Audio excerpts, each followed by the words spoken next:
ইফতার সামনে রেখে এই দোয়াটি 33 বার পরে আল্লাহর কাছে দোয়া করলে সাথে সাথে দোয়া কবুল হবে ইনশাআল্লাহ, এবং আপনি যা চাইবেন আল্লাহ সুবহানাহু ওয়া তাআলা আপনাকে তাই দিয়ে ভরপুর করে দিবে ইনশাআল্লাহ। বিশ্বনবী সাল্লাল্লাহু আলাইহি সাল্লাম বলেছেন যে একজন মুমিন বান্দা যখন ইফতার সামনে রেখে সে যখন খাবার খায় না, ওই সময় আল্লাহ সুবহানাহু ওয়া তাআলা ফেরেশতাদেরকে প্রশ্ন করে, আমার বান্দা সারাদিন তার পেটে খিদা, তারপরে তার সামনে খাবার আছে, ইফতার আছে, সে খাবারগুলি কেন গ্রহণ করছে না, খাচ্ছে না? তখন ফেরেশতারা আল্লাহ সুবহানাহু ওয়া তাআলাকে উত্তর দিয়ে বলে, রব্বুল আলামিন তিনারা সারা দিন রোজা রেখেছে আপনাকে পাওয়ার উদ্দেশ্যে, যতক্ষণ পর্যন্ত না আপনি হুকুম না করবেন ততক্ষণ পর্যন্ত তারা খাবার খাবে না, তারা আল্লাহ আপনাকে খুশি করতে চায়। তখন আল্লাহ সুবহানাহু ওয়া তাআলা বলেন, আমার বান্দারা আমার কাছে কি চায়? ফেরেশতারা বলে, রব্বুল আলামিন তারা আপনার কাছে ক্ষমা চায়, আপনার কাছে রিজিক চায়, আপনার কাছে তারা মান সম্মান চায়, ইজ্জত চায়, জীবনে অনেক কিছু চায়। তখন আল্লাহ পাক ফেরেশতাদেরকে বলে, যাও, তারা যা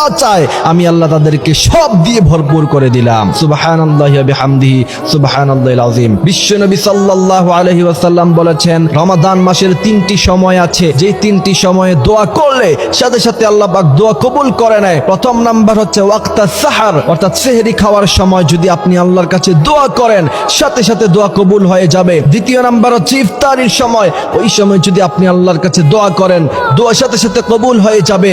আর তৃতীয় নাম্বার হচ্ছে বাইনাল আযান ওয়াল ইকামা, আযান এবং ইকামাতের মধ্যখানে দোয়া করলে দোয়া কবুল হয়ে যাবে। এই জন্য ইফতার সামনে রেখে 33 বার পড়বেন ইয়া ওয়াসিআল ফাদলি ইগফিরলি। হাদিস শরীফের মধ্যে এসেছে ইফতার সামনে রেখে তোমরা পড়বা ইয়া ওয়াসিআল ফাদলি ইগফিরলি আল্লাহুম্মা লাকা সুমতু ওয়া আলা রিজকিকা আফতারতু। এই দোয়াটি বিভিন্ন জায়গায় এসেছে, কিন্তু ইফতার সামনে রেখে আপনি তো আল্লাহুম্মা লাকা সুমতু ওয়া আলা রিজকিকা আফতারতু এই দোয়াটা পড়ে ইফতার খাওয়া শুরু করে দিবেন। কিন্তু ইফতার সামনে রেখে আপনি কি দোয়া পড়বেন?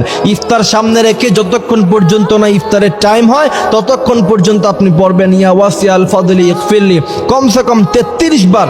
বিশ্বনবী সাল্লাল্লাহু আলাইহি সাল্লাম থেকে রেফারেন্স সহ যে হাদিস এসেছে, বিশ্বনবী পড়তেন ইয়া ওয়াসিআল ফাদলি ইগফিরলি। এই দোয়াটা ইফতার সামনে রেখে 33 বার যদি পড়তে পারেন, এরপরে যদি আল্লাহর কাছে দোয়া করতে পারেন, অবশ্যই আল্লাহ পাক আপনার সেই দোয়া কবুল করে নেবে, তাতে কোনো সন্দেহ নাই।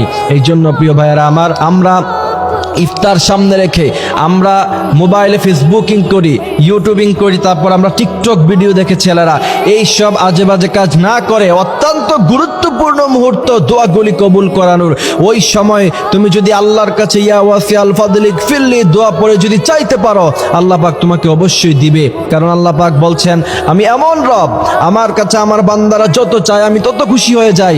বিশ্বনবী বলেছেন, মাল্লাম ইয়াসআলিল্লাহ ফালইয়াগদাব আলাইহি। একজন ব্যক্তি আরেকজন ব্যক্তির কাছে একবার, দুইবার, তিনবার চাইলে ব্যক্তি নারাজ হয়, কিন্তু আমরা এমন রব পেয়েছি মাল্লাম ইয়াসআলিল্লাহ ফালইয়াগদাব আলাইহি, যে ব্যক্তি আল্লাহর কাছে চায় না আল্লাহ পাক তার উপরে নারাজ হয়, আর যেই ব্যক্তি আল্লাহর কাছে বারবার চায়, যত চায় আল্লাহ পাক তত বেশি খুশি হয়ে যায়। সুবহানাল্লাহি ওয়া বিহামদিহি সুবহানাল্লাহিল আযীম। এই জন্য প্রিয় ভাইয়েরা আমার, আল্লাহ সুবহানাহু ওয়া তাআলা ইফতার সামনে রেখে আমাদের সময়গুলি হেলায় দুলায় না কাটিয়ে আমরা যেন এই দোয়া পড়তে পারি, আমরা যেন আল্লাহর কাছে দোয়া কান্নাকাটি করতে পারি, সে তৌফিক আল্লাহ আমাদের দান করুক। আমিন।